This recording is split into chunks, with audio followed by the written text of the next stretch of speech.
సత్య దొంగని పట్టుకుంటాను అంటున్నాడు. పోలీసులు చేయలేని పని సత్య చేస్తాడా? చేస్తాడు మేడం. సరే మేడం, నేను బయలుదేరుతాను. సరే.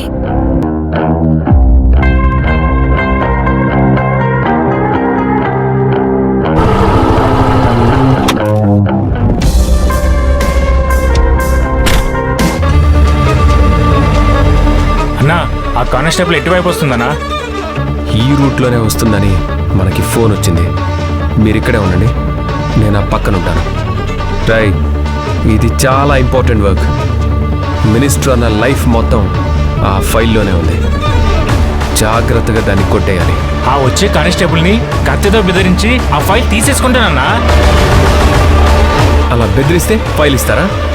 అయితే కత్తితో పొడి చేసి ఆ ఫైల్ తీసేసుకుంటానన్నా. రేయ్, మీ మట్టి బుర్రలకి మంచి ఆలోచనలు రావు కానీ నేను చెప్తాను, అలా చేయండి. తను వచ్చే టైం అయింది. ఏం చేయమంటారో చెప్పండి అన్నా. చూడండి, నా భార్య కూడా అదే పోలీస్ స్టేషన్లో ఏఎస్ఐగా చేస్తుంది. ఓకే. నేను నా భార్యను పోలీస్ స్టేషన్కు డ్రాప్ చేసి వెళ్తున్నప్పుడు వస్తున్నప్పుడు తను నన్ను చూసి కూడా ఉండొచ్చు. అంటే ఆ వచ్చే కానిస్టేబుల్ నన్ను గుర్తుపట్టే ఛాన్స్ ఉంది. అందుకే నేను చెప్పేది ఏంటంటే, ఆ స్కూటీ వచ్చే టైంలో ఆ స్కూటీ ఎదురుగా మీరిద్దరూ గొడవ పడాలి. ఆ గొడవ ఆమె చూడాలి. మిమ్మల్ని మీ గొడవను ఆపడానికి ఆ కానిస్టేబుల్ దిగి మీ దగ్గరికి రావాలి. ఆ టైంలో నేను పక్కన దాక్క నుండి స్కూటీలో ఉన్న ఫైల్ని తీసుకుని వెళ్ళిపోతాను. అప్పుడు మీరు ఎటు వాళ్ళటు వెళ్ళిపోండి. అర్థమైందా కాలేదా? అర్థమైందన్నా. సరే వెళ్ళండి. సరేనా.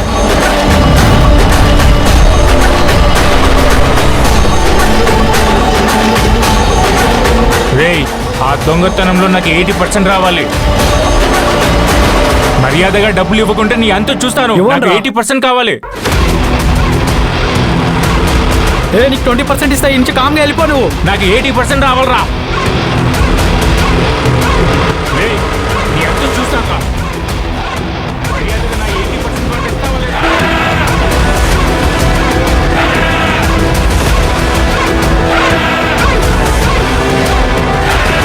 అన్నా, సత్యనా, నీకు 20% ఇస్తారా? ఎవరా మీరు? చెంది గొడవ పడుతున్నారు. ఇద్దరిని స్టేషన్ కి తీసుకువెళ్తాను. మర్యాదగా ఇక్కడి నుంచి వెళ్ళండి. మీరు నాకు డబ్బులు ఇవ్వాలి మేడం. ఇవ్వట్లేదు మేడం. నువ్వు ఇక్కడే ఉండవు, జాగ్రత్త. ఓకేనా?